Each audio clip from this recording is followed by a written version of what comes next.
আমি সাজিদুল মন্ডল। আজকের আলোচনার বিষয় রামপ্রসাদ সেন এবং এখানে সেই প্রশ্নগুলো জানবো যেগুলো যে কোনো পরীক্ষার জন্য কাজে আসতে পারে। যেমন ধরুন আপনি ইন্টারভিউ দিচ্ছেন, তো ইন্টারভিউ থেকে শুরু করে আপনি ইন্টারভিউর কাজেও আসবে। যারা এসএলএসটি দেবেন তাদের তো আশা করি এর বাইরে প্রশ্ন আসবে না। যারা আসন্ন মাদ্রাসার জন্য পড়ছেন তাদের জন্য, যারা কলেজ স্টুডেন্ট তাদের জন্য, অর্থাৎ এক কথায় বলতে বলে একেবারে 100% যে কোনো পরীক্ষার জন্য কাজে আসবে। তো প্রত্যেকে ভিডিওটি পুরোটা দেখুন এবং সেই তথ্যগুলো এখানে পাবেন যেগুলো অন্তত একত্রে কোনো বই পাবেন এবং গ্যারান্টি দিয়ে বলতে পারি। তো চলুন আজকের আলোচনা শুরু করছি। কিছু প্রশ্ন আপনাদের সামনে উপস্থাপন করি যেগুলো অন্তত আপনাদের জন্য খুবই খুবই কাজে আসবে বলে আমার বিশ্বাস। তো যখন প্রথম যে প্রশ্নটি আলোচনা করব, রামপ্রসাদ সেন কোন ধারার কবি? সকলেই জানি আমরা শাক্ত পদাবলী, কিন্তু এই ধরনের প্রশ্ন থেকেও কিছু কঠিন প্রশ্ন, অর্থাৎ সব ধরনের সহজ এবং কঠিন সংমিশ্রণে এই ভিডিওটি বানানো হচ্ছে শুধুমাত্র আপনাদের হেল্প করার জন্য। চলুন পরের প্রশ্ন। কবি রামপ্রসাদ সেন কবে জন্মগ্রহণ করেন? আনুমানিক 1720, তবে মতান্তর রয়েছে 1721 খ্রিস্টাব্দে জন্মগ্রহণ করেন। তিনি কোথায় জন্মগ্রহণ করেন? উত্তর 24 পরগনার হালি শহরের কুমারহট্ট গ্রামে তিনি জন্মগ্রহণ করছেন। রামপ্রসাদ একমাত্র তার কোন গ্রন্থের পৃষ্ঠপোষকের নাম উল্লেখ করছেন, অর্থাৎ তিনি তার কোন গ্রন্থে পৃষ্ঠপোষকের নাম উল্লেখ করছেন? উত্তর হচ্ছে কালীকীর্তন, এবং এই গ্রন্থে তার যে পৃষ্ঠপোষক রাজকিশোর তার উল্লেখ করছেন, অর্থাৎ রাজকিশোরের নাম উল্লেখ করছেন।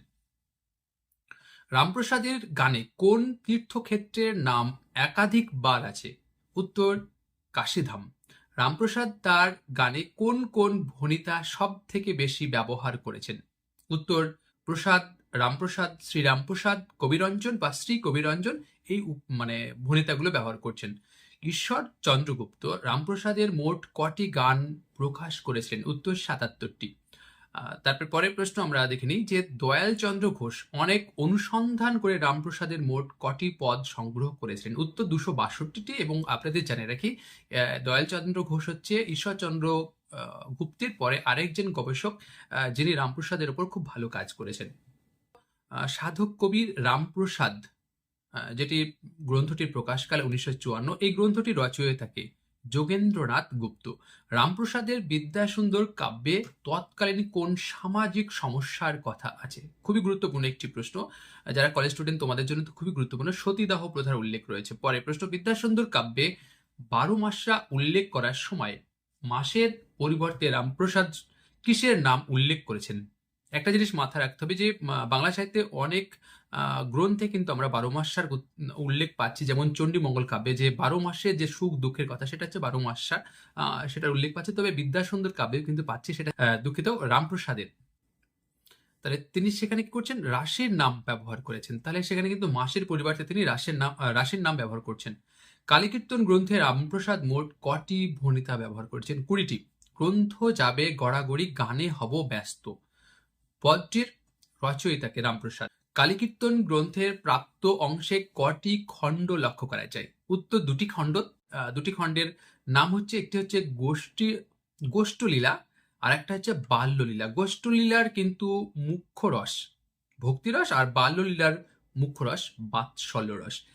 তারপরে আরো অন্যান্য প্রশ্নগুলো একটু দেখে নিই। রামপ্রসাদ সেন শাক্ত পদাবলীর কোন পর্যায়ের শ্রেষ্ঠ কবি? ভক্তের আকুতি আর আগমনী বিজয়ার শ্রেষ্ঠ কবিকে আপনারা অবশ্যই কমেন্টে জানাবেন উত্তরটি। রামপ্রসাদ সেন কোন শতকের কবি? অষ্টাদশ শতকের কবি।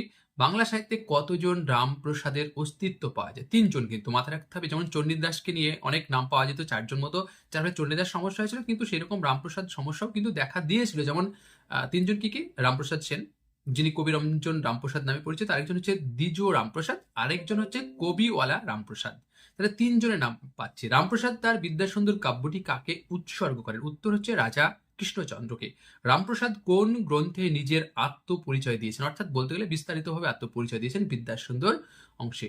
আগমনী ও বিজয় গানের প্রবর্তককে রামপ্রসাদ সেন। কালীকীর্তন গ্রন্থটি রামপ্রসাদ কার অনুরোধে রচনা করছেন? উত্তর দেওয়ান রাজকিশোর রায়ের অনুরোধে, যদিও প্রথমে উল্লেখ করেছে। রামপ্রসাদ সেনকে বাংলার জাতীয় কবি বলেছেন কে? উত্তর এডওয়ার্ড থমসন।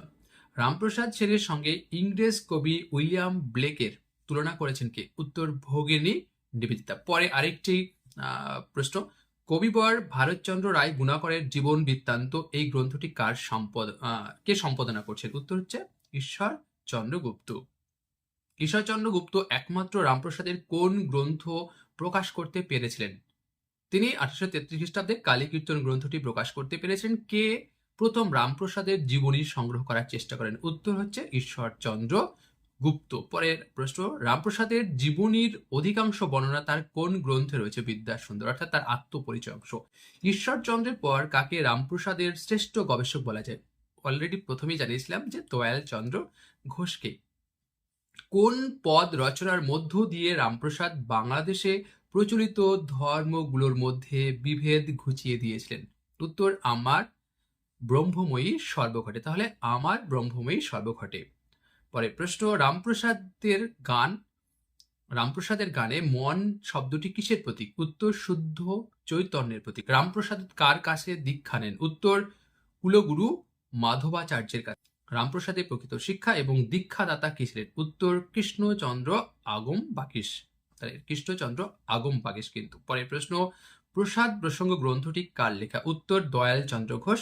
রামপ্রসাদ প্রচুর গান লিখলেও তার মোট কটি গান পাওয়া যায়? উত্তর 250টি। এবং আমরা যখন গ্রাজুয়েশনে পড়েছি অন্তত সেই সময় কিন্তু তখন থেকেই জানতাম 250টি, কিন্তু দয়াল চন্দ্র 262টি পদের কিন্তু উল্লেখ করেছে, অলরেডি প্রথমেই জানিয়েছি আপনাদের। প্রসাদ পদাবলী গ্রন্থটি লেখককে? কালী প্রসন্ন শর্মা, অর্থাৎ কালী প্রসন্ন কিন্তু সিংহ নয়। রামপ্রসাদকে নিয়ে করা সিনেমার নাম কি? অর্থাৎ রামপ্রসাদকে নিয়ে বা রামপ্রসাদের জীবনকে নিয়ে সিনেমা লিখিত হয়েছে, সেই সিনেমার নাম কি?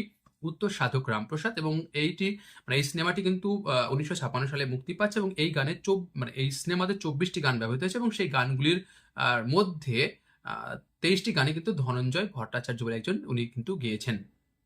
রামপ্রসাদের জীবনের ওপর আধারিত বা তার জীবনকে কেন্দ্র করে একটি উপন্যাস লেখা হয়েছে, সেই উপন্যাসটির নাম কি? উত্তর হচ্ছে সুব্রত মুখোপাধ্যায়ের লেখা আয় মন বেড়াতে যাবি। এটা হচ্ছে তার জীবনকে কেন্দ্র করে একটি সিনেমা। যেমন মধুময় তামরস বলে একটি উপন্যাস লিখিত হয়েছে, এবং কার জীবন নিয়ে অবশ্যই আপনারা জানলে কমেন্ট আকারে জানাতে পারেন উত্তরটি। রামপ্রসাদের প্রথম জীবনীকার কে ছিলেন? উত্তর ঈশ্বরচন্দ্র গুপ্ত। বিদ্যাসুন্দর কোন সময় লেখা? 1758 খ্রিস্টাব্দের পরে লেখা। বিদ্যাসুন্দর কাব্য রচনায় রামপ্রসাদ কাকে অনুসরণ করেছেন? কৃষ্ণরাম দাসকে। বিদ্যাসুন্দর রচনার জন্য কে স্বপ্নাদেশ পেয়েছিলেন? উত্তর রামপ্রসাদের স্ত্রী স্বপ্নাদেশ পেয়েছিলেন। এখানে কিন্তু আমরা দেখতাম যে লেখকরাই স্বপ্নাদেশ পান, এখানে কিন্তু ব্যতিক্রমী লেখকের স্ত্রী পাচ্ছেন। রামপ্রসাদের বিদ্যাসুন্দর কাব্যের মালিনীর নাম কি? হীরা। রামপ্রসাদের বিদ্যাসুন্দর কবে কি নামে প্রথম প্রকাশিত হয়? 1260 বঙ্গাব্দের 20 চৈত্র, অর্থাৎ ইংরেজি 1854 খ্রিস্টাব্দে কবিরঞ্জন বিদ্যাসুন্দর নামে প্রথম ছাপা হচ্ছে। পরের প্রশ্ন, কবিরঞ্জন রামপ্রসাদ সেন গ্রন্থটির রচয়িতাকে? এর উত্তর হচ্ছে দীনেশ চন্দ্র ভট্টাচার্য এবং গ্রন্থটি কিন্তু প্রকাশিত হচ্ছে 1952 খ্রিস্টাব্দে। পরের প্রশ্ন, রামপ্রসাদের বিদ্যাসুন্দর প্রকৃতপক্ষে কি জাতীয় কাব্য? এটি হচ্ছে কালিকা মঙ্গল কাব্য। উত্তর হবে বিদ্যাসুন্দরের কাব্যে সমাপ্তিতে মোট কটি পৌরাণিক কাহিনীর উল্লেখ রয়েছে? উত্তর 8টি।